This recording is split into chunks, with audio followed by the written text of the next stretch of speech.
Hello मेरे प्यारे बच्चों, Jai Hind. Welcome to PRS the future academy. हम वापस आ गए हैं आपके साथ, आपके बीच में मैथ को आगे कंटिन्यू करने के लिए।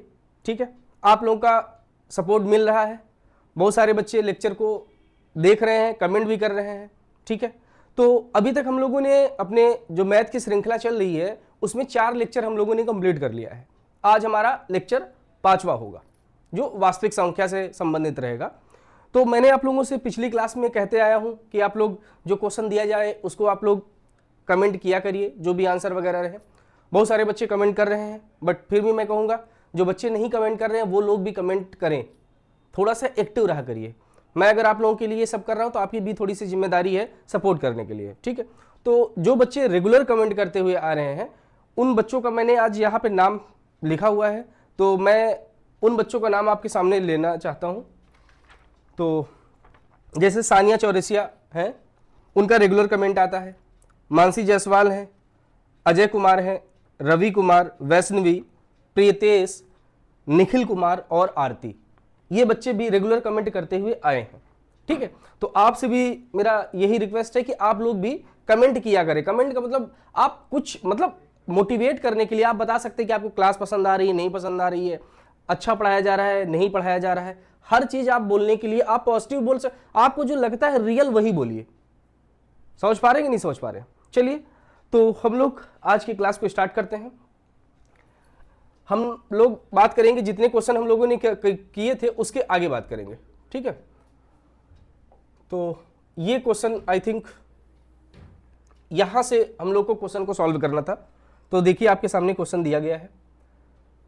प्रश्न ऐसा है कि व्याख्या कीजिए कि 7 × 11 × 13 प्लस 13 और 7 × 11 7 × 6 × 5 × 4 × 3 × 2 × 1 प्लस 1 प्लस 5 भाज्य संख्या है।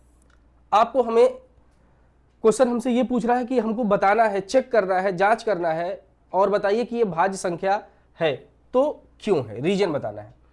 तो मैं आपको पहले भी भाज्य संख्या के बारे में समझा चुका हूं, फिर से यहां पे थोड़ा जल्दी भाज्य संख्या के बारे में देख लीजिए।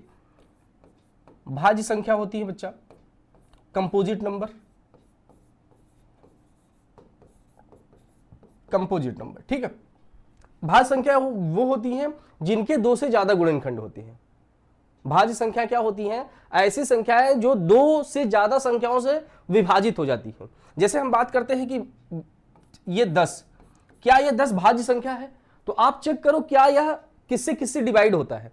तो आप कहेंगे 10 सर हमारा 1 से भी डिवाइड हो जाएगा, 2 से भी हो जाएगा, 5 से भी हो जाएगा, 10 से भी हो जाएगा। तो 10 का अगर हम फैक्टर देखेंगे ये किस किस नंबर से डिवाइड होगा, तो इसके 4 नंबर आ रहे हैं, मतलब 4 ऐसी संख्याएं हैं जो 10 को विभाजित कर देंगी। तो हमको तो भाज्य होने के लिए सिर्फ 2 संख्या 2 से ज्यादा चाहिए, मतलब 3 हो जाएगी तो भाज्य हो जाएगा। तो यहां पे तो 4, इसका मतलब 10 क्या हो जाएगी? भाज्य संख्या हो जाएगी। कोई पूछे क्यों, तो आप बता दीजिए क्योंकि 10 के गुणनखंड में 2 से ज्यादा मतलब 10 2 से ज्यादा संख्याओं से विभाजित हो रहा है, इसलिए 10 क्या हो जाएगा? भाज्य संख्या हो जाएगी। अगर जैसे यहां पे देखिए 3 की मैं बात करूंगा तो 3 किससे किससे डिवाइड होगा? 1 से डिवाइड होगा और 3 से डिवाइड होगा। 3 इसी दोनों संख्याओं से, 1 से और 3 से। तो इसका मतलब इसका 2 से ज्यादा गुणनखंड है कि नहीं है? नहीं है ना। इसका मतलब अगर इसका 2 से ज्यादा गुणनखंड नहीं है तो ये हमारी भाज्य संख्या नहीं होगी और ये हमारी भाज्य संख्या हो जाएगी। तो 2 से ज्यादा गुणनखंड है तो भाज्य संख्या होगी और सिर्फ 2 गुणनखंड है तो वो अभाज्य संख्या होगी, जो आप जानते हैं। ठीक, तो हम लोग इसी को सॉल्व करेंगे। तो मैं इस चीज को हटा देता हूं। चलिए, दिया गया है व्याख्या कीजिए कि 7 × 11 × 13, बस ये है, ये 2 संख्या है, ये अलग अलग 2 संख्या है। एक संख्या हमारे सामने ये दिया गया बच्चा और एक संख्या हमारे सामने ये दिया गया। चलिए चेक करते हैं। तो पहले इसके लिखते हैं 7 × 11 × 13 + 30। पहले इसके बारे में देख लेंगे कैसे करना है। तो देखिए इसको हमको चेक करना है कि ये भाज्य है कि नहीं, तो पहले इसको सॉल्व करते हैं। पहले इसको सॉल्व करते हैं। देखो सॉल्व ना करके यहीं से आप देखेंगे तो इस संख्या के 2 से ज्यादा गुणनखंड दिख रहे हैं, लेकिन इसको एक बार सॉल्व कर लीजिए। तो देखो यहां पे अगर देखेंगे तो यहां पे 2 पद दिए गए हैं, एक पद ये पूरा का पूरा है और एक पद ये है, तो इनमें 2 पद दिए गए हैं। तो इनमें ध्यान से देखेंगे तो दोनों में 13 कॉमन दिख रहा है। क्या? 13 दोनों में बच्चा कॉमन दिख रहा है। 13 दोनों में कॉमन दिख रहा है, तो आप यहां से 13 को कॉमन कर लीजिए। अगर 13 कॉमन कर लेंगे तो यहां से क्या बचेगा, 7 इंटू 11 बचेगा। अब ये 13 तो बाहर हो गया है, तो यहां और इधर देखो ये 13 है, 13 बाहर हो गया तो यहां क्या आएगा, 1 आ जाएगा। इसको आगे सॉल्व करिए तो ये 13 हो जाएगा। 11 और 7 का मल्टीप्लाई करेंगे तो कितना आ जाएगा बच्चा, 77 प्लस 1। आगे सॉल्व करिए, इसको 77 और 1 ऐड करेंगे तो कितना हो जाएगा, 78। कितना हो जाएगा बच्चा, 78। अब 78 का फैक्टर कर लीजिए आप लोग। इधर देखिए 78 का हम लोग फैक्टर करेंगे तो ये 2 से डिवाइड होगा कितनी बार में, 3 बार में। 2 3 6, 1 बच जाएगा, 18 हो जाएगा, 2 9 18। फिर ये 3 से डिवाइड होगा बच्चा, ये 1 बार में और ये 3 बार में। और ये किससे डिवाइड होगा, 13 से डिवाइड होगा। इसका मतलब जब हम 18 का गुणनखंड करने जाएंगे तो हमारे सामने आएगा 2 इंटू 3 इंटू 13। तो इसको हम लिख सकते हैं 13 इंटू 2 इंटू 3 इंटू 13। अब ध्यान से देखो, अब ये ध्यान से देखिए बच्चा आप लोग यहां पर, तो इसके बताओ 2 से ज्यादा गुणनखंड आपको दिख रहे हैं कि नहीं दिख रहे हैं। देखो 13, एक गुणनखंड तो 13 हो जाएगा, एक गुणनखंड हमारा 13 हो जाएगा, एक गुणनखंड हमारा 2 हो जाएगा और एक गुणनखंड हमारा 3 हो जाएगा। तो इसके 2 से ज्यादा गुणनखंड हैं कि नहीं, हाँ 2 से ज्यादा गुणनखंड है। इसका मतलब ये जो संख्या पूछा गया था ये कैसे संख्या है, भाज्य। तो आप रीजन लिख दीजिए यहां,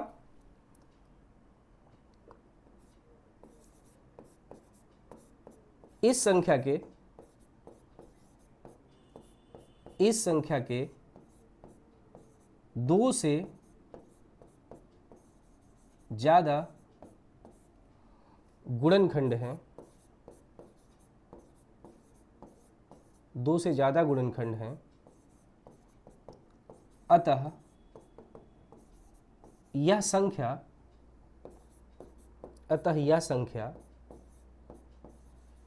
भाज्य होगी।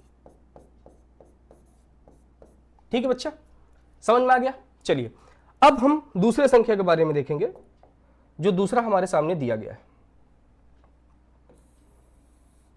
दूसरी संख्या हमारे सामने है 7 into 6 into 5 into 4 into 3 into 2 into 1 plus 5। ठीक है, तो यहां भी देखेंगे तो 2 पद दिख रहे हैं। एक पद यहां 7 से लेकर 1 तक दिया गया और एक दिया है 5। दोनों में अगर ध्यान से बच्चा देखेंगे तो 5 यहां भी है, 5 यहां भी, तो 5 कॉमन कर लेते हैं। ये 5 अब कॉमन कर लेंगे तो यहां बचेगा 7 into 6 into 4 into 3 into 2 into 1। ठीक है, और ये 5 तो कॉमन हो गया, इसका मतलब 5 को गायब कर दिए हैं यहां से हम, प्लस 5 है तो यहां पे 1 आ जाएगा। बात समझ में आ रहा है कि नहीं आ रहा। तो अब इसको आगे सॉल्व करेंगे बच्चा। तो इन सब को जब आप सॉल्व करेंगे ना, इन सब का मल्टीप्लाई अगर आप करेंगे 6 7 42 64 और तो इनका आपको मल्टीप्लाई करने पर आएगा 1008 और प्लस 1 वहां दिया गया, 1 इसको ऐसे आप लिख देंगे। इन सब का आप मल्टीप्लाई करेंगे तो कितना आ जाएगा 1008 और प्लस 1 है, प्लस 1 को लिख दिया। अब इन दोनों 1008 और 1 को अगर ऐड करेंगे तो कितना हो जाएगा 1009, 1009। तो ये हो जाएगा 5 इंटू 1009। इतनी बात समझ में आई। यहां भी ध्यान से देखिए, अब ये जो भी संख्या रही होगी इसके 2 गुणनखंड आगे हैं, 5 गुणे 1009। तो यहां पर जब 78 आया था बच्चा तो हमने 78 का गुणनखंड कर दिया था। तो यहां 1009 आया है तो 1009 का भी गुणनखंड करेंगे। लेकिन जब 1009 का गुणनखंड करने जाएंगे ना तो यह 1009 जो है यह अभाज्य संख्या है। 1009 कैसी संख्या है, अभाज्य संख्या है। इसका मतलब यह होगा कि 1009 का 5 को छोड़ के 1009 जो है इसके सिर्फ 2 गुणनखंड होंगे। कौन कौन से गुणनखंड होते हैं उसको ऐसे लिखेंगे तो यह हो जाएगा 5 इंटू 1001 और मल्टीप्लाई बाई 1। तो अगर ध्यान से आप देखेंगे तो ये जो संख्या हमारे सामने दिया गया था इसके 2 से ज्यादा गुणनखंड दिख रहे हैं कि नहीं दिख रहे हैं। तो आप कहेंगे हाँ बिल्कुल दिख रहे हैं, इसके 2 से ज्यादा गुणनखंड क्या क्या, 5 है, 1009 है और 1 है। इसका मतलब ये कैसी संख्या हो जाएगी, भाज्य संख्या हो जाएगी। बस इसी को यहां पे लिख दीजिएगा। इस संख्या के इस संख्या का मतलब आप इस संख्या जहां जहां हमने यहां पे लिख दिया इस संख्या, आप इसको ये संख्या पूरा पूरा ये लिख दीजिएगा। इस संख्या का मतलब कौन संख्या? ये वाली संख्या। इस संख्या के 2 से ज्यादा गुणनखंड हैं, अतः दी गई संख्या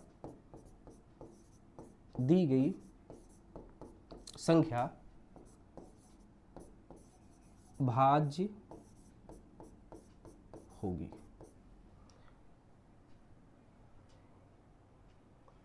ठीक है बच्चा, इसका मतलब जो दी गई संख्या है वो कैसी हो जाएगी? भाज्य संख्या हो जाएगी। तो यहां पे ये जो क्वेश्चन हमसे पूछा गया था कि आपको व्याख्या कीजिए, तो आपने व्याख्या कर दिया कि नहीं कर दिया?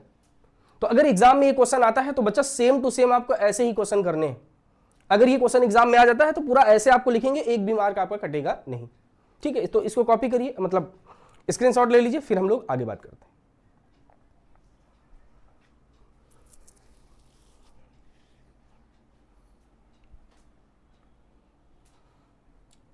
चलिए इस क्वेश्चन के बाद हम लोग नेक्स्ट क्वेश्चन पे चलते हैं।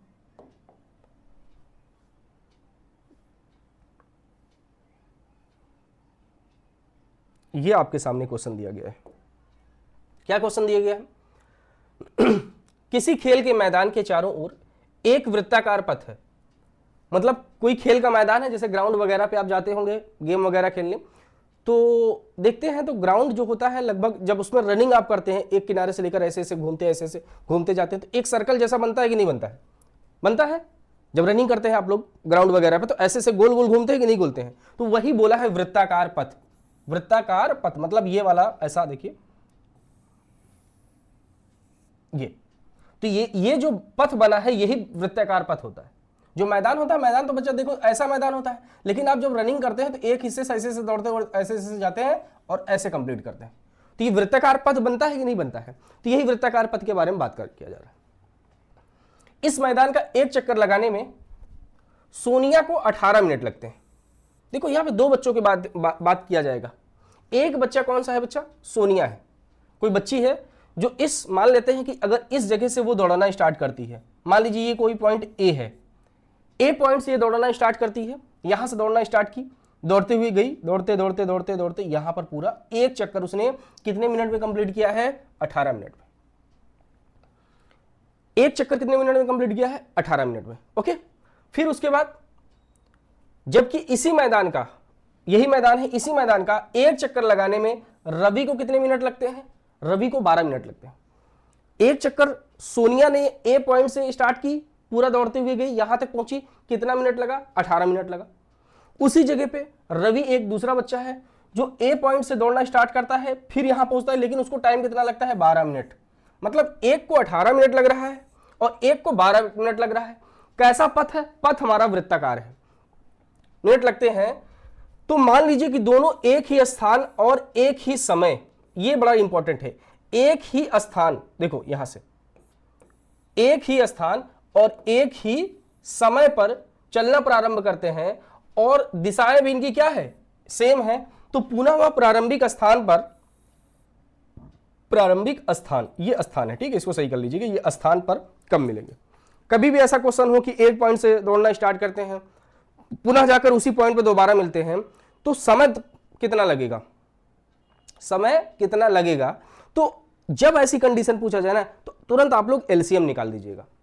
क्या निकालिएगा? एलसीएम। याद रखिएगा, वृत्ताकार पथ हो, एक ही दिशा में दोनों दौड़ रहे हो और पुनः जिस स्थान से दौड़ रहे हैं उसी स्थान पर दोबारा कब मिलेंगे, अगर ऐसा केस कभी बनता है तो हमेशा आप लोग क्या निकालेंगे बच्चा? एलसीएम निकालेंगे। क्या निकालेंगे? एलसीएम। ठीक है, तो हम लोग इसका एलसीएम निकालेंगे। तो निकालते हैं, क्या दिया गया है? 12 और 18 दिया गया है। तो यहां पर वृत्ताकार मैदान का, वृत्ताकार, ये थोड़ा सा गड़बड़ा गया तो इसको हम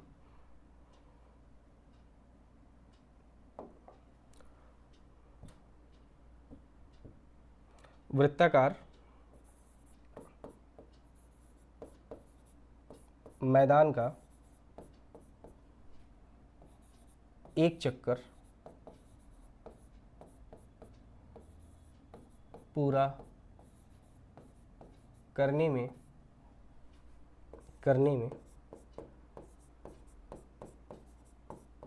सानिया को लगा समय।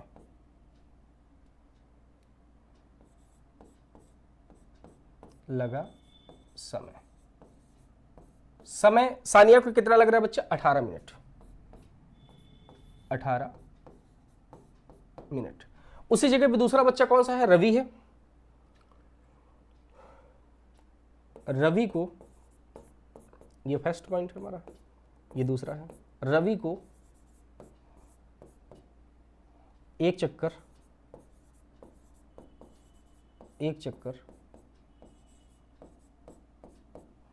पूरा करने में लगा समय। तो रवि को टोटल टाइम कितना लग रहा है? इस सर्कल को हम थोड़ा शिफ्ट करते हैं उस साइड की तरफ। लगा समय, इनको भाई साहब को लग रहे हैं 12 मिनट। इनको लग रहे हैं 12 मिनट। इतनी बात समझ में आ गई? सानिया को 18 मिनट लग रहा है, रवि को 12 मिनट लग रहा है। अतः 18 और 12 का एलसीएम क्या निकालना है हमको? 18 और 12 का एलसीएम। तो चलिए एलसीएम निकालते हैं। एलसीएम निकालना आप लोग बहुत बेहतर ढंग से जान गए हैं। तो एलसीएम निकालने के लिए गुणनखंड करते हैं। तो 18 का गुणनखंड करेंगे तो यहां लिखेंगे 18 का कलर चेंज कर देना।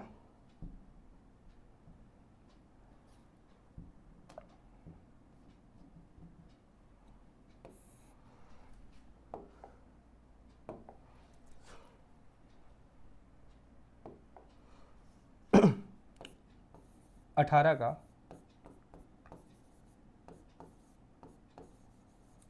अभाज्य गुणनखंड।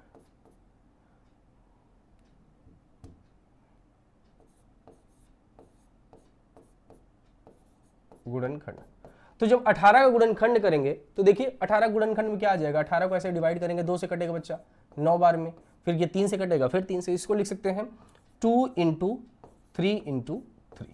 ठीक है, ऐसे 12 का निकाल लीजिए। 12 का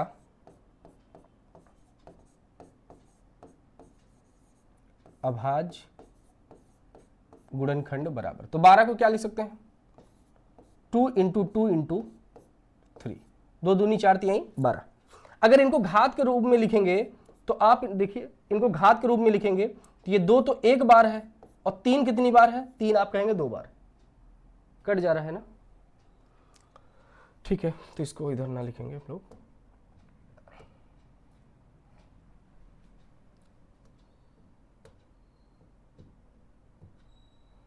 टू इंटू, इसको सही सीधा लिख दो, घात के रूप में ही डायरेक्ट लिख दीजिएगा। जैसे 18 गुणनखंड करेंगे तो 2 आएगा, 3 आएगा, 3 आएगा, तो 2 की पावर 1 × 3 की पावर 2। ऐसे 12 का अगर करेंगे, 2 दूनी 4 3 12, तो 2 कितनी बार आ रहा है? तो 2 2 बार आ रहा है। 3 कितनी बार आ रहा है? 1 बार आ रहा है। तो अब 12 और 12, 18 का एलसीएम, 12, 18 का एलसीएम। तो एलसीएम में क्या करते हैं? जितने नए नंबर दिखते हैं सबको लिख देते हैं। तो जो जो नया नंबर उसको दिख लो। तो यहाँ पे 2 ही नंबर दिख रहे हैं, 2 और दिख रहा है और 3 दिख रहा है। ये दोनों नए नंबर है, इनको हमने लिख दिया। अब एलसीएम में घात कौन सी लगाते हैं? बड़ी वाली की छोटी वाली? तो आप कहेंगे बड़ी वाली, तो इनमें बड़ी घात लगाइए। तो 2 की बड़ी घात कितनी हो जाएगी? 2 हो जाएगी। 3 की बड़ी घात, तो देखो 3 भी कितनी बार है? यहाँ 2 है, यहाँ 1 है, तो लिख देंगे 2 बार। इनको सॉल्व करिए। 2 पावर 2 का मतलब हो जाएगा 4 बच्चा, और 3 पावर 3 का मतलब हो जाएगा 9, और 9 का मल्टीप्लाई 4 में करेंगे तो 36 आ जाएगा।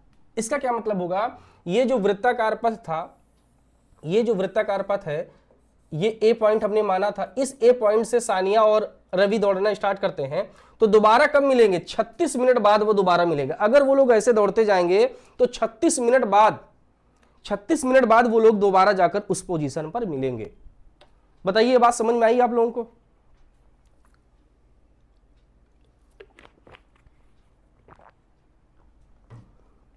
समझ में आ गया?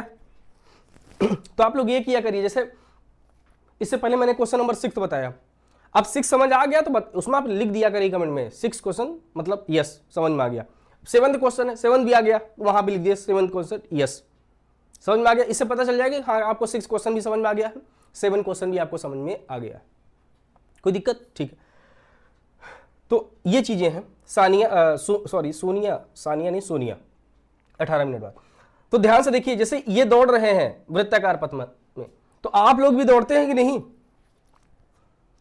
आप लोग भी रनिंग वगैरह किया करिए, दौड़ा उड़ा किया करिए, ठीक है? अगर नहीं दौड़ेंगे तो कुछ समय के बाद तोंद आपका बाहर आ जाएगा। समझ में आ रहा है कि नहीं आ रहा है? तो अभी तो आपको पता नहीं चलेगा लेकिन अगर आप एक्टिविटीज नहीं करेंगे, रनिंग वगैरह नहीं करेंगे, खेल कूद नहीं करेंगे, शारीरिक काम नहीं करेंगे, तो आपका भी हाल ऐसे होगा कि तोंद बाहर आपकी आ जाएगी। अब देखो यहां से एक मुझे कहानी याद आ रही है तोंद वाली। जब किसी को तोंद निकलना है तो ये जो पेट निकलने का जो प्रोसेस होता है 3 स्टेजेस में चलते हैं। जो पेट निकलने का प्रोसेस होता है 3 स्टेज में चलता है, स्टेज फर्स्ट, स्टेज सेकंड और स्टेज थर्ड। समझ में आ गया? तो जो स्टेज फर्स्ट वाले इंसान होते हैं, जब उनका पेट निकलता है, मतलब ऐसा समझिए कि जिस इंसान का पेट थोड़ा थोड़ा अभी बाहर आ रहा है उसको स्टेज फर्स्ट बोलेंगे। तो उस इंसान का पेट अभी थोड़ा थोड़ा बाहर आ रहा है, तो जब आप उससे कहेंगे ना यार तुम्हारा पेट निकल रहा है भाई, तो क्या करेगा? सांस को रोक लेगा, ऐसे मेरी तरह रोक लिया तो ये चीज अंदर चली जाएगी। आप लोग ट्राई कर सकते हैं, जब ऐसे करेंगे तो ये पेट अंदर चला जाएगा। तो कहेगा कहाँ यार पेट कहाँ निकला है, कहाँ कहाँ पेट कहाँ, पेट कहाँ गायब। आप खुद आप इमेजिन करिए, जैसे अंदर खींचेंगे पेट गायब, खत्म। तो वो कहेगा कहाँ कहाँ पेट है। बात समझ में आ गया? तो ये स्टेज पहले वालों की कहानी होती है। वो सीधे मना कर देते हैं कि पेट कहाँ निकला है, तुम्हारी आंखी में दिक्कत है, पेट तुम्हारे निकला ही नहीं है। और जैसे ही आप चले जाते हैं, सांस छोड़ते हैं, बाहर हल्का बाहर आ जाता है। ये होगा स्टेज फर्स्ट। स्टेज सेकंड वालों की क्या कहानी रहती? स्टेज सेकंड वाले ऐसे होते हैं कि उनका पेट बाहर निकल चुका होता है, और अगर वो कोशिश करते हैं सांस रोकने की, मतलब खींचने की, तो भी पेट तो अंदर जाता है, लेकिन इतना तो समझ में आता है कि हाँ इसका पेट निकला हुआ है। तो वो इंसान क्या कहेगा? क्योंकि सांस रोक के भी वो छुपा नहीं सकता, तो वो कहता है हाँ यार पेट निकला है, लेकिन इतना नहीं निकला, अभी 1 आध महीने रनिंग वगैरह करेंगे, दौड़े उड़ेंगे, जिम वगैरह जाएंगे, फिट हो जाएंगे, सही हो जाएगा, अंदर हो जाएगा, क्या दिक्कत है। वो मतलब मानता है, लेकिन ये चीज मानता है कि वो ठीक कर लेगा, कोई दिक्कत की बात ऐसी नहीं है, अभी निकला है, कुछ समय के बाद वो चीजों को अंदर कर लेगा। और मैक्सिमम इंडिया में हमारे ऐसे लोगों की तादाद ज्यादा है जिनको पता है कि निकल आया है भाई, मना भी नहीं कर सकते, छिपा भी नहीं सकते, तो ऐसा वो लोग एक्सक्यूज देते हैं, बहाना बनाते हैं कि वो लोग अंदर कर लेंगे। ये हो गया स्टेज सेकंड। अब जो स्टेज थर्ड वाले इंसान होते हैं उनका बड़ा बेहतर रहता है। वो ऐसे रहते हैं कि पूरा ये हलवाई वगैरह को आप लोग देखे होंगे, जिसका मतलब पूरा पूरा तून निकल बाहर आ चुका होता है पेट। तो जब वो तो कुछ कर ही नहीं सकते, क्योंकि वो ऐसे स्टेज में है कि वो कितना रनिंग भी करेंगे तो भी अंदर जाने वाला नहीं है। तब वो क्या कहेंगे? उनसे जवाब कहेंगे यार तुम्हारा पेट बाहर निकल आया है। उनका जवाब होगा तो, समझ पा रहे हैं? अगर आप उनसे कह रहे हैं कि आपका पेट बाहर निकल आया है, तो कहेंगे तो खाते पीते घर के हैं, तुम्हारी तरह हैं क्या? बात समझ पा रहे कि नहीं? तो वो सीधे सीधे कहते हैं भाई फर्क क्या है, हमारा पेट बाहर है तो बाहर है। तो यही चीज आप भी अभी तो आप नहीं समझ में आएगा, लेकिन आप अगर ये सब नहीं करेंगे तो आप भी इन्हीं 3 स्टेज से गुजरेंगे, और एक स्टेज ऐसी आ जाएगी कि जहां से वापस पहुंच पाना मुश्किल होता है। ठीक है, मेरा भी थोड़ा थोड़ा आ रहा है, तो मैं क्या कहूं, तुम लोग बताना मैं किस स्टेज में हूं, फर्स्ट, सेकंड कि थर्ड। ठीक है, आप लोग तो मुझसे कुछ बच्चे मिले भी हैं, तो आप मुझे बता सकते हैं कि मैं किस स्टेज में चल रहा हूं, फर्स्ट, सेकंड की थर्ड। ये भी आप लोग कमेंट करिएगा, मजाक में मत कमेंट करिएगा, ठीक है। चलो, तो ये क्वेश्चन आपको समझ में आ गया है, तो इसका स्क्रीनशॉट लीजिए, फिर हम लोग आगे चलते हैं।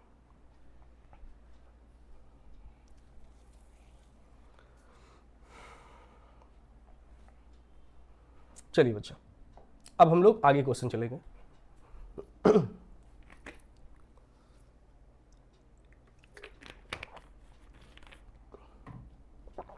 देखिए अब ये क्वेश्चन आपके सामने है, ठीक है।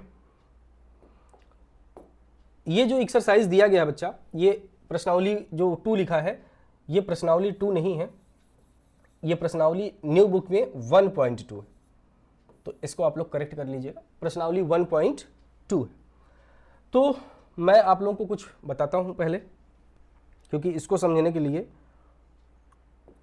आपको कुछ चीजें समझनी पड़ेगी, तब समझ में आएगा। आप क्वेश्चन क्या दिया गया है, पहले देखिए क्वेश्चन क्या दिया गया। सिद्ध कीजिए कि √5 एक अपरिमेय संख्या है। √5 कैसी संख्या है? अपरिमेय संख्या है। तो हम पहले सॉल्व करते हैं। तो अगर यह अपरिमेय संख्या है, यह बच्चा अगर अपरिमेय संख्या है,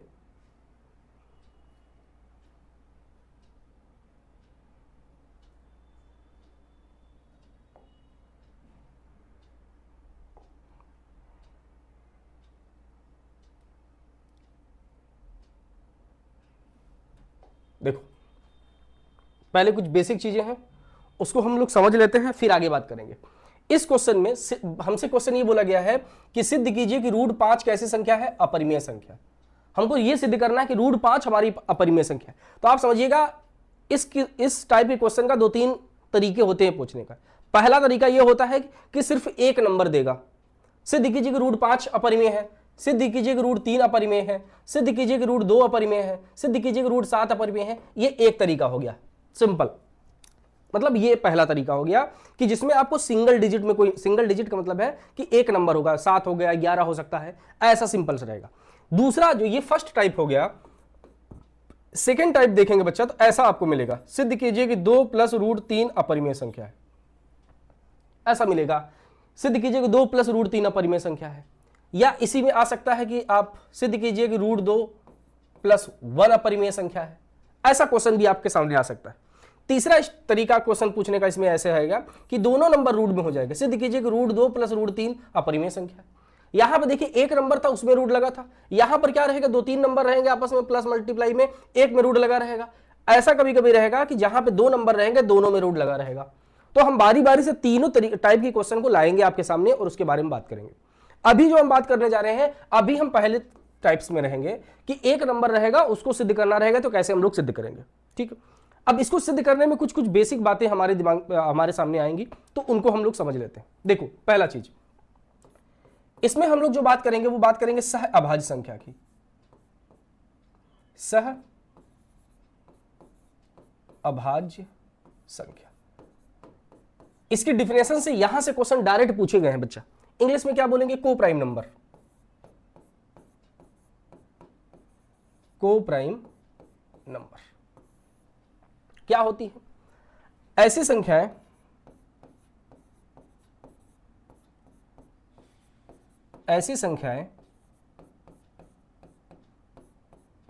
जिनका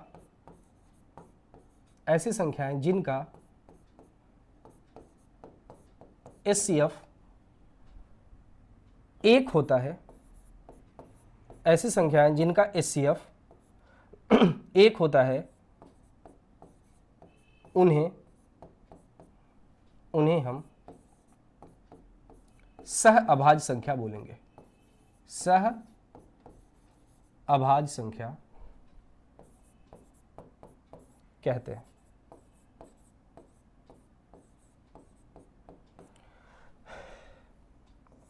ऐसी संख्याएं जिनका HCF 1 होता है उन्हें हम सह अभाज्य संख्या कहते हैं। मतलब क्या है समझो, जैसे एग्जाम्पल देखिए,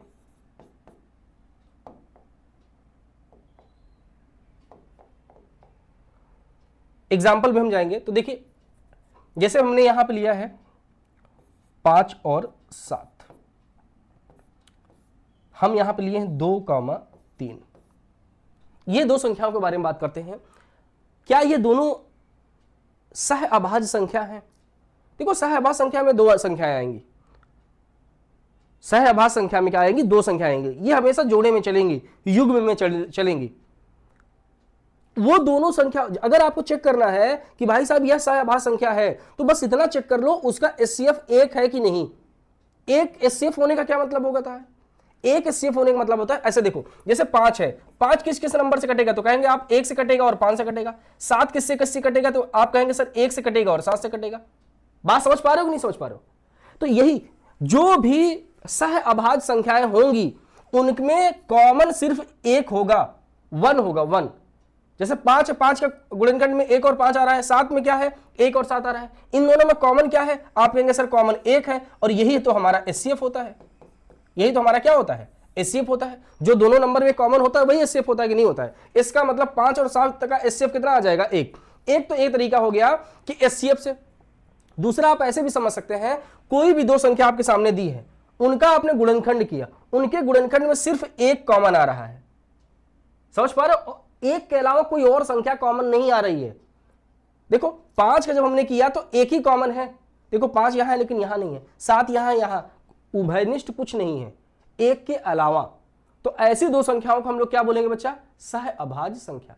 जैसे हम और भी एग्जांपल ले सकते हैं, 2 और 3 दिया गया है, इसको भी देख सकते हैं आप। 8 और 9 ले लो, क्या ले लो?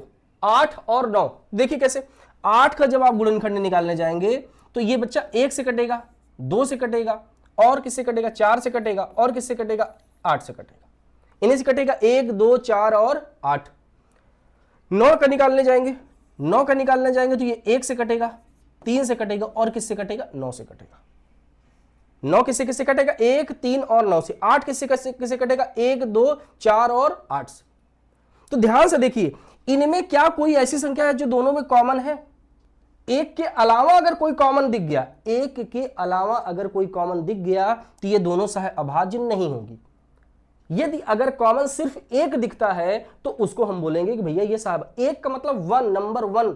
ये नहीं कि जैसे 2 यहां है 2 यहां आ जाए तो बोलेंगे एक संख्या कॉमन। एक संख्या नहीं, 1 नंबर की मैं बात कर रहा हूं, एक ही कॉमन होना चाहिए, विच इज 1, नॉट एक संख्या। समझ पा रहे हो कि नहीं? तो अगर सिर्फ एक के अलावा कोई नहीं है तो ये कह देंगे हम सह अभाज्य संख्या है। अगर एक के अलावा कोई और हो जाएगा तब वो सह अभाज्य संख्या नहीं होगी। जैसे देखिए मैं बात करता हूं 2 और 6 की, तो 2 किससे किससे कटेगा? आप कहेंगे सर 1 से कटेगा, 2 से कटेगा। 6 किससे कटेगा? आप कहेंगे सर 1 से कटेगा, 3 से कटेगा, 6 से कटेगा। सॉरी, 1 से कटेगा, 2 से भी कटेगा, 3 से भी कटेगा, और 6 से भी कटेगा। तो इसको ऐसे देखो,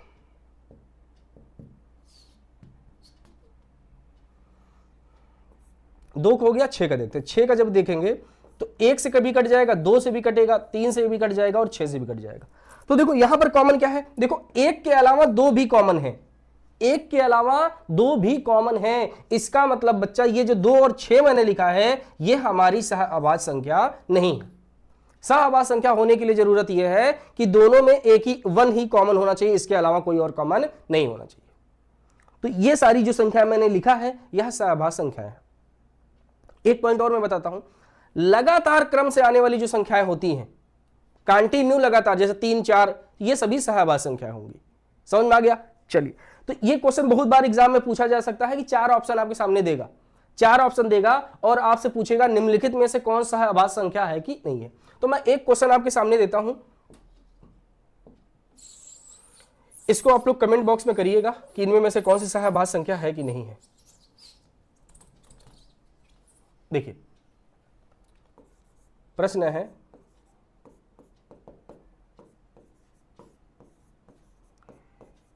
निम्नलिखित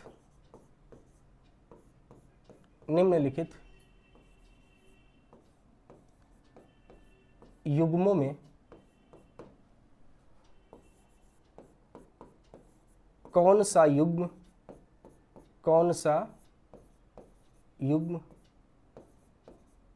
सह अभाज्य संख्या का है। निम्नलिखित युग्मों में से कौन सा युग्म सह अभाज्य संख्या का है? आपके पास मैंने ऑप्शन दे रहा हूं। पहला ऑप्शन रहेगा 2,12, बी ऑप्शन रहेगा 15,18, सी ऑप्शन रहेगा आपके सामने 7,9, और डी ऑप्शन आपके सामने रहेगा 12,14। ये 4 ऑप्शन आपके सामने हैं। इनमें में से कोई एकाध सह अभाज्य संख्या होगी, उसी के बारे में आपको बताना है कि कौन सी होगी। ये क्वेश्चन आप लोगों के लिए, इसी को आप लोग कमेंट करिएगा, इस क्वेश्चन को, इसका आंसर क्या होगा। ठीक है, तो इस चीज को समझना है क्योंकि अगले वाले क्वेश्चन में इसका इंपॉर्टेंट होने वाला। सह संख्या क्या होगी जिसमें सिर्फ एक कॉमन होगा, याद रखना, अभी मैं इस्तेमाल करूंगा। सह संख्या क्या होगी जिसका सिर्फ एक कॉमन होगा। चलिए आगे चलते हैं नेक्स्ट क्वेश्चन पे। नेक्स्ट क्वेश्चन का मतलब है कि हम लोग यहां पे देखते हैं।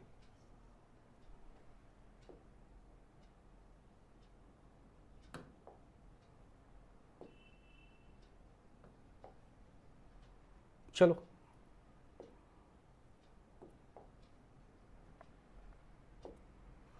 दिया गया सिद्ध कीजिए कि √5 एक अपरिमेय संख्या है।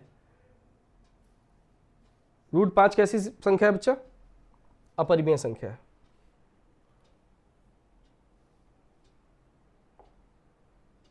इसमें हमको जगह थोड़ा कम पड़ेगी क्योंकि इसमें लिखना काफी पड़ेगा, फिर भी समझते हैं। सिद्ध करना है कि सिद्ध कीजिए √2। अब देखो इसका एक ही तरीका है, इसको हम लोग उल्टा मान के करेंगे। सिद्ध करना अपरिमेय है तो हम मान लेंगे कि इसको परिमेय मान के करेंगे। तो पहला लाइन याद रखिएगा, इस क्वेश्चन को याद कर लीजिए, इस क्वेश्चन का स्टेप पूरा दिमाग में रख लीजिएगा। ऐसे ऐसे आपको करना है, इसमें बहुत ज्यादा दिमाग, ये सबसे अलग क्वेश्चन मिलेगा, सबसे डिफरेंट क्वेश्चन मिलेगा। और ऐसा हो नहीं सकता कि ये क्वेश्चन बोर्ड में ना आए। 100% आप कभी भी किसी भी ईयर का क्वेश्चन पेपर उठा के देख लीजिएगा, हर बार ये एक क्वेश्चन आता है और इसको आप क्वेश्चन को आउट समझो। ये एक ऐसा, मैथ में सिर्फ यही एक ऐसा क्वेश्चन है जिसको हम कह सकते हैं कि ये तो आएगा ही आएगा।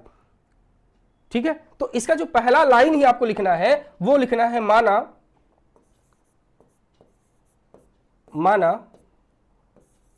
√5 एक परिमेय संख्या है, परिमेय संख्या है। ठीक है, पहला लाइन ही यही मानेंगे कि माना √5 एक परिमेय संख्या है। तो मेरी जान तुमको अच्छे से पता है जो परिमेय संख्याएं होती है उनको हम P/Q के रूप में लिख सकते हैं कि नहीं लिख सकते? आप कहेंगे हाँ सर लिख सकते हैं। अगर हम इसको परिमेय संख्या को P/Q के रूप में लिख सकते हैं, इसका मतलब यह होता है कि ये जो √5 है ना, ये बच्चा जो √5 है इसको हम P/Q के रूप में लिख सकते हैं, P/Q के रूप में लिख सकते हैं। आप कहेंगे बिल्कुल लिख सकते हैं, तो लिख दीजिए, लिख दिया हमने। अब यहां पर ये वाला पॉइंट याद रखिएगा, ये सब दिमाग में याद रखने वाली चीजें हैं। ये P और Q को यहां पर लिखिएगा, जहां P, Q, जहां P, Q सह अभाज्य, जहां P, Q सह अभाज्य पूर्णांक है, जहां P, Q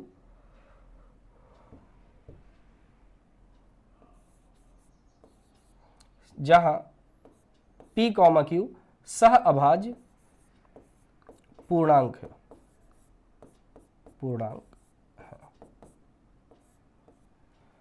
ये आप दिमाग में रखिएगा। पहला लाइन याद करो, सिद्ध करना है कि √5 अपरिमेय संख्या, सिद्ध करना है हमको √5 अपरिमेय सिद्ध करना है। तो उल्टा मान लेंगे, क्या मान लेंगे? परिमेय है, मतलब माना √5 एक परिमेय है। अगर परिमेय है इसका मतलब हम उसको P/Q के रूप में लिख सकते हैं, हमने लिख दिया। अब यहां पर P और Q क्या होगा? P और Q सह अभाज्य संख्याएं होंगी, सह अभाज्य पूर्णांक होगा। ये आप अपने दिमाग में रख लीजिए, ठीक है। अगर अब यहां पे ध्यान से देखो, आप बेसिक रूल ये जानते हो कि अगर रूट लगा रहता है, अंडर रूट लगा रहता है और उस रूट को हमको हटाना होता है, अंडर रूट लगा रहता है और उस रूट को हटाना होता है, तो हम क्या कर देते हैं? वर्ग कर देते हैं, स्क्वायर कर देते हैं।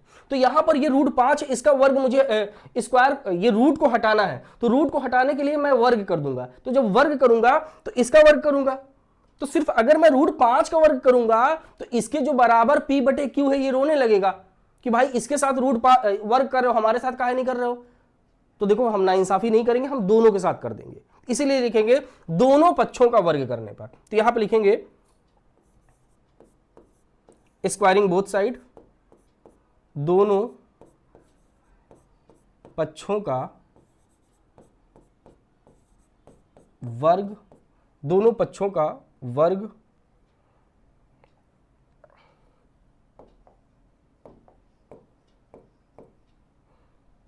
दोनों पक्षों का वर्ग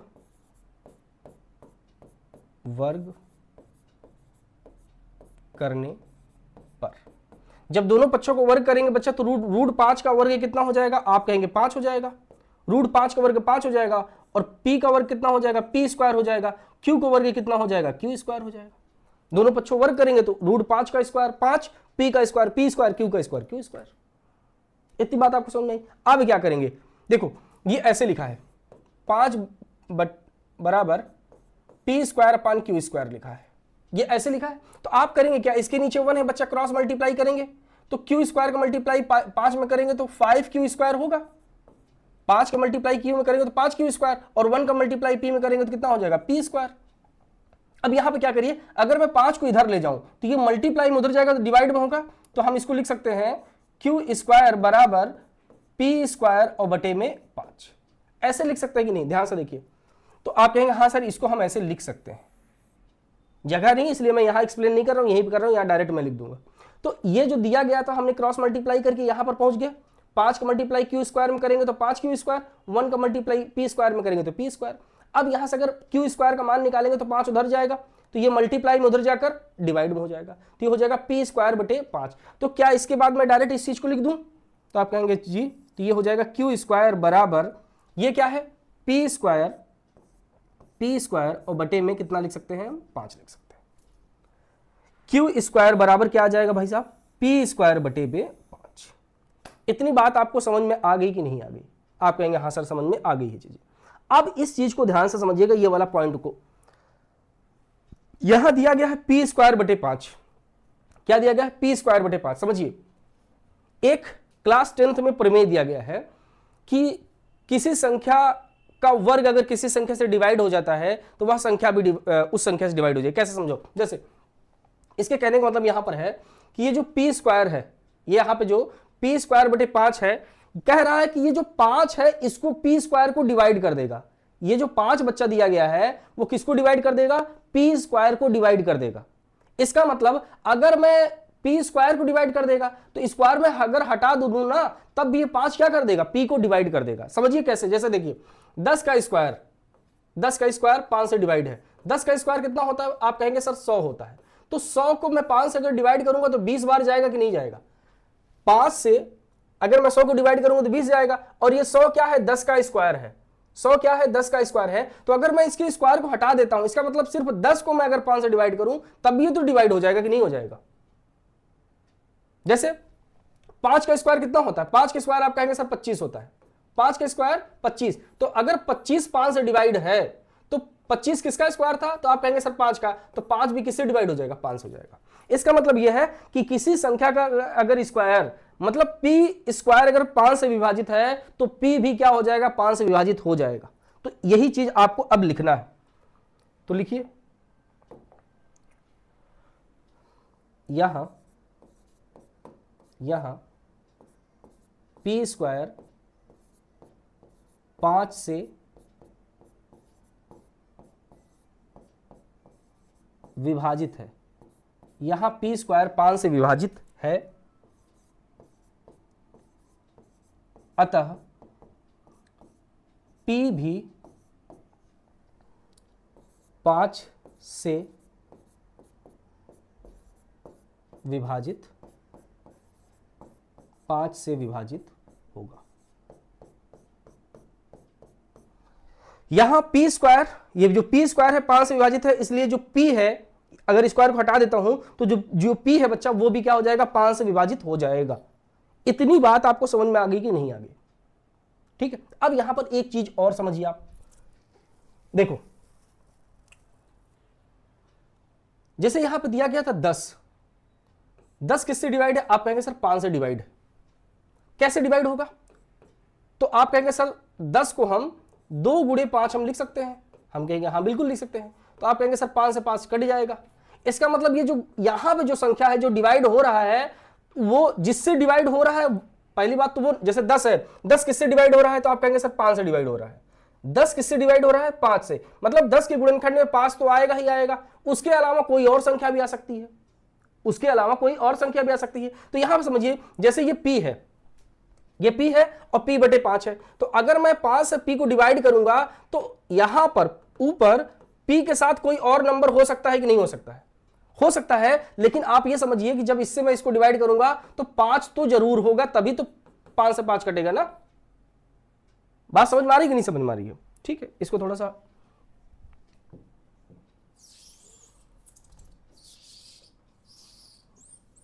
और थोड़ा अच्छे समझिए। जैसे 10/5 है, तो मैं अगर आपसे पूछूं कि क्या बच्चा 5 जो है 10 से कट जाएगा, आप कहेंगे हाँ कट जाएगा।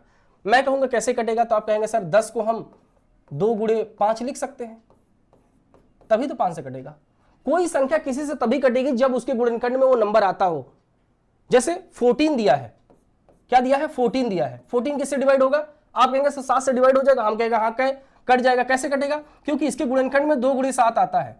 अगर इसके गुणनखंड में ये नंबर आएगा तभी ये इससे कटेगा, अगर नहीं आएगा तो नहीं कटेगा।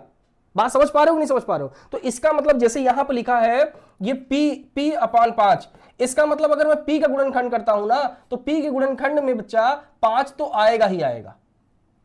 p के गुणनखंड में 5 तो आएगा। इसके अलावा भी कुछ और आ सकता है, क्या आ सकता है मुझे नहीं मालूम, तो मैं ऐसे लिख सकता हूं कि p के साथ कुछ और नंबर आ सकता है, मतलब m मान लेता हूं। जैसे यहां पे देखो 7 से अगर कट रहा है तो 7 के अलावा 2 आ रहा है, ये 5 है तो 5 कट रहा है, 5 के अलावा 2 आ रहा है। वैसे अगर ये नंबर 5 से कटेगा तो 5 के अलावा कोई और नंबर आएगा कि नहीं आएगा, तो हम मान लेते हैं वो नंबर कौन सा होगा, m होगा।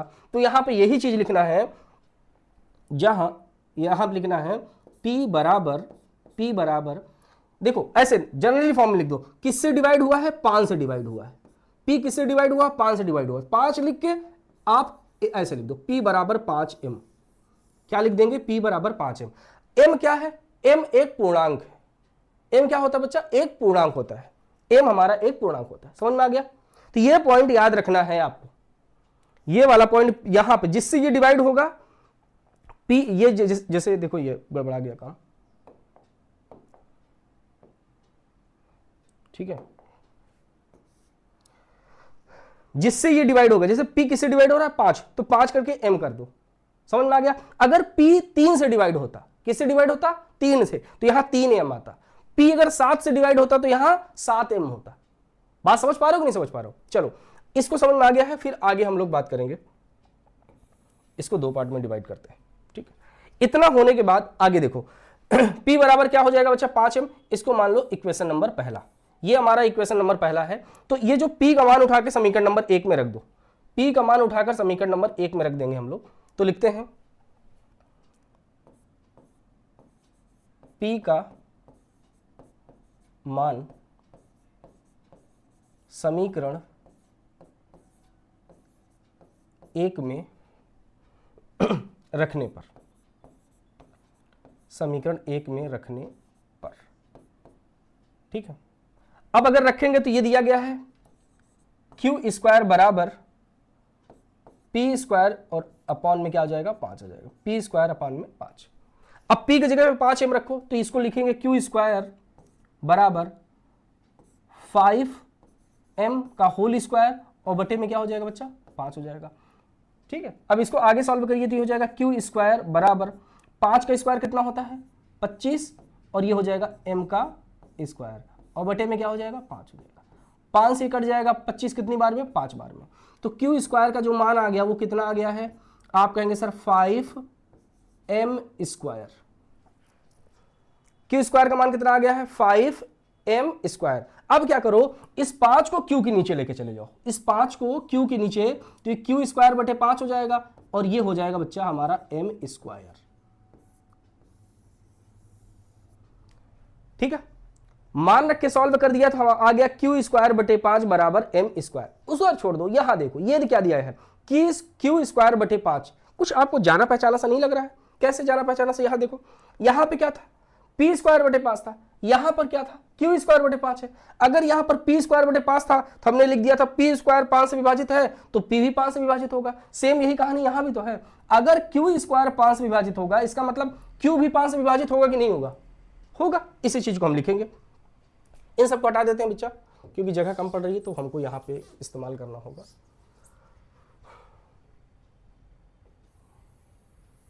देखते हैं, ये हो गया। अब यहां पे क्या लिखेंगे, यहां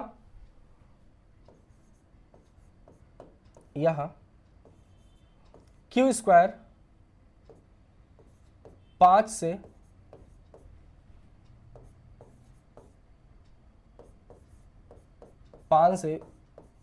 विभाजित, यहां q² 5 से विभाजित है, है, अतः Q भी 5 से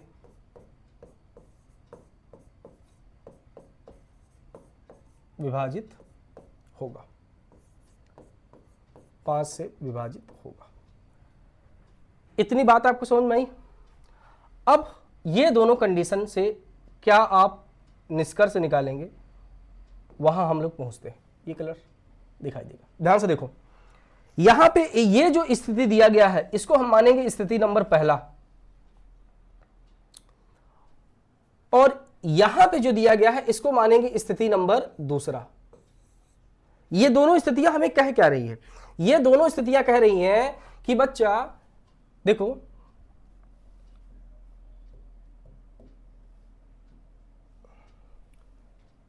P और Q, थोड़ा समझिए। मैंने यहां क्या माना है? P और Q को सह अभाज्य संख्या माना है कि नहीं माना है? P और Q को सह अभाज्य माना है। इसका मतलब यह होगा कि अगर मैं P का गुणनखंड करूंगा तो इसका गुणनखंड क्या आएगा बच्चा? 1 × P आएगा। सह अभाज्य संख्या क्या होती है? ऐसी संख्या जिनका HCF सिर्फ 1 होता है, मतलब कॉमन सिर्फ क्या होना चाहिए? 1 होना चाहिए। तो P का गुणनखंड 1P आएगा और Q का गुणनखंड क्या आ जाएगा? 1Q आएगा। अगर ये होगा तभी तो इसका HCF 1 आएगा। इसका मतलब P का गुणनखंड 1 × P आएगा और Q का गुणनखंड 1 × Q आएगा। समझ में आ रहा है? लेकिन यहां पर क्या है? गुणनखंड का मतलब ये होता है कि बच्चा ये नंबर इस नंबर से डिवाइड हो जाएगा, P भी P से डिवाइड हो जाएगा। लेकिन जब यहां आप देख रहे हो तो यहां से स्थिति पहला और स्थिति दूसरा से क्या पता चल रहा है कि ये जो Q है यह किससे डिवाइड है? 5 से डिवाइड है। इसका मतलब इन दोनों के गुणनखंड में 5 भी आ रहा है, यहां भी 5 आ रहा है और यहां भी 5 आ रहा है। समझ पा रहे हो? स्थिति पहली और दूसरी से क्या पता चल रहा है कि ये जो P का गुणनखंड कर रहे थे इसमें 1 और P आना चाहिए। अगर सह अभाज्य है तो 1 और P आना चाहिए, लेकिन जो P है वो 5 से भी कट जा रहा है और जो Q है वो भी 5 से कट जा रहा है। इसका मतलब इसके गुणनखंड में, P के गुणनखंड में 1 और P के अलावा 5 भी होगा, Q के गुणनखंड में 1 और Q के अलावा 5 भी होगा। इसका मतलब ये जो P और Q है यह हमने जो सह अभाज्य संख्या माना था यह सह अभाज्य संख्या नहीं है। यहां जो हमने माना था सह अभाज्य वो सह अभाज्य नहीं है। तब वो सह अभाज्य नहीं है तो क्या होगा? अगर यह सह अभाज्य नहीं है तो ये P/Q जिसको हमने परिमेय माना था ये परिमेय नहीं होगा। अगर यह परिमेय नहीं होगा तब ये क्या हो जाएगा? अपरिमेय हो जाएगा। तो इस क्वेश्चन को ऐसे ही आपको सॉल्व करना है। समझ में आ गया? तो इसी चीज को हम लिख देंगे,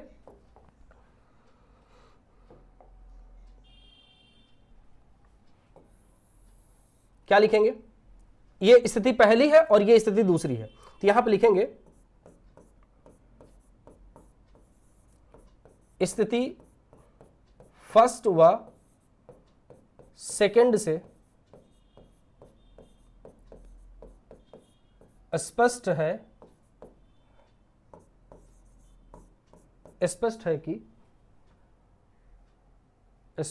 कि P, Q सह अभाज्य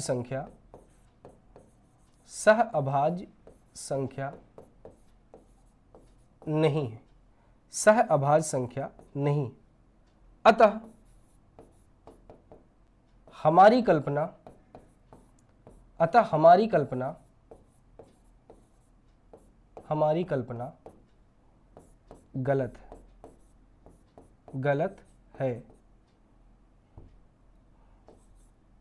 गलत है।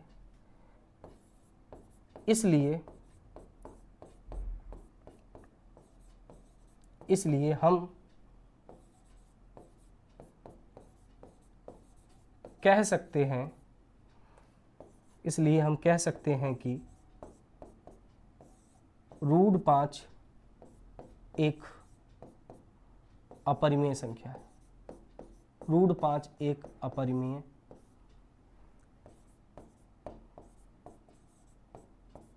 संख्या। देख लीजिए,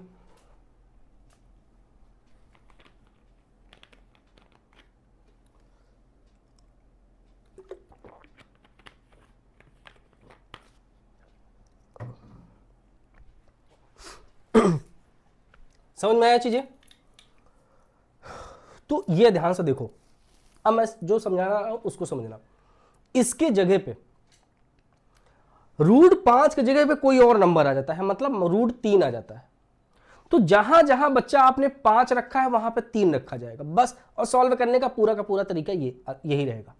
मतलब यहां पे आपको √3 रख देना है, यहां पे जहां 5 दिखे वहां 3 कर दो, यहां 3 रख देंगे, जहां जहां 5 दिखेगा वहां 3 रख के सॉल्व कर देंगे। बाकी पूरा करने का तरीका, मतलब इसको पूरा ऐसे ही सॉल्व करना है, एग्जाम में आपको ऐसे ही करना, तभी पूरे नंबर मिलेंगे।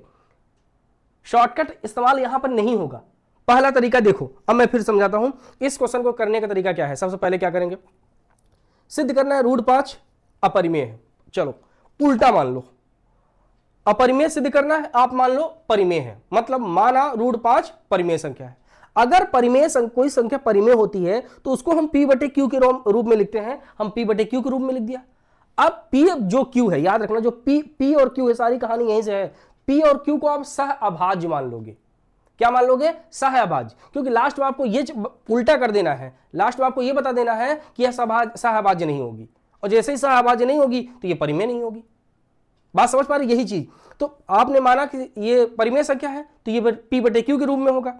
अगर यह p/q के रूप में है तो सहअभाज्य p q मान लिया, फिर √5 लगा, दोनों पक्षों को वर्ग करके इसको गायब कर दो, रूट को गायब कर दिया। रूट को गायब करने के बाद इतना याद रखना है कि 5 को एक बार आपको p के नीचे ले जाना है, क्योंकि आपको ये दोनों स्थितियां बनानी है। तो याद रखना कि जो ये जो 5 है, एक बार इसको p के नीचे ले जाना है। तो देखो यहां था, इसीलिए हमने इसको p के नीचे ले गए हैं। एक बार p के कैसे भी कर ले, एक बार p के नीचे ले जाओ और एक बार q के नीचे। तो इस स्थिति में जो पहला वाला समीकरण देख रहे हो, यहां पर ये p के नीचे है, और यहां पर जब आप दूसरा समीकरण देख रहे हो तो यहां पर ये q के नीचे है। तो हम ये नहीं कि सर अब इसको ऐसा क्यों कर दे रहे हैं, तो भाई हमको ये बनाना था, एक बार हम p के नीचे 5 को लाएंगे और एक बार हम q के नीचे 5 को लाएंगे। समझ में आ गया? फिर ये दोनों स्थितियों से पता चल गया कि p और जो q है वो 5 से विभाजित हो रहा है। अगर वो 5 से विभाजित हो रहा है, इसका मतलब वो सहअभाज्य संख्या नहीं है। अगर वह सहअभाज्य संख्या नहीं है तब वो कैसी संख्या हो जाएगी? अपरिमेय हो जाएगी। ठीक है, तो उम्मीद है कि ये आपको चीजें समझ में आ गई है। बात समझ में आ रही है कि नहीं आ रहा है? तो चलें आगे चलते हैं।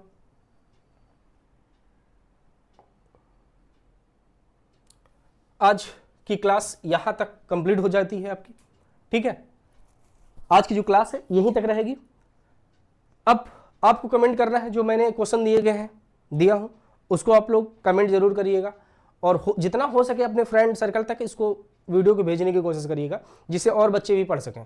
ठीक है, और लाइक वगैरह कर, आप वीडियो वगैरह देख लेते हो, लाइक वगैरह नहीं करते हो, तो ये थोड़ा सा आप लोगों से शिकायत है कि आप वीडियो को लाइक भी कर दीजिए। और जो नए बच्चे जुड़ते जा रहे हैं वो चैनल को सब्सक्राइब जरूर कर देंगे, क्योंकि जितनी भी एनसीईआरटी दिया गया है सारी एनसीईआरटी हम लोग कवर कराएंगे, और एग्जाम्पलर भी इसके सॉल्व कराएंगे, और भी जितने बोर्ड से रिलेटेड सारे क्वेश्चन है सब चीज़ आपको यहाँ से मिल जाएगी, और आपको कहीं जाने की जरूरत नहीं है। मैथ का मैं एकदम गारंटी आपको दिला रहा हूँ कि मैथ आपको और कहीं पढ़ने की जरूरत नहीं है। किसी भी जगह, किसी प्लेटफॉर्म में, किसी भी जगह मैथ से एक भी चीज की आपको दिक्कत नहीं आने वाली है। बट आप रेगुलर जो भी क्लासेस जा रहे हैं उस क्लासेस को देखते रहिए, जो भी डाउट हो रहा है उस डाउट में डाल दीजिए सर ये है। अगर हमको ऐसा कभी लगेगा कि नहीं बच्चे से बात करना चाहिए, तो आप अपना उस वहां कॉन्टैक्ट नंबर भी डाल दीजिए। हमसे जितना जल्दी पॉसिबल हो जाएगा हम आप तक कॉन्टैक्ट जरूर करेंगे कि आपकी क्या दिक्कत है। बात समझ पा रहे हो कि नहीं समझ पा रहे हो? और ये आपके दिमाग में आएगा कि सर ये जो पीडीएफ वगैरह है जो ये लिखते हैं ये मिलेगी कहां? तो भाई ये समझिए, ये टेलीग्राम आप लोग जानते होंगे।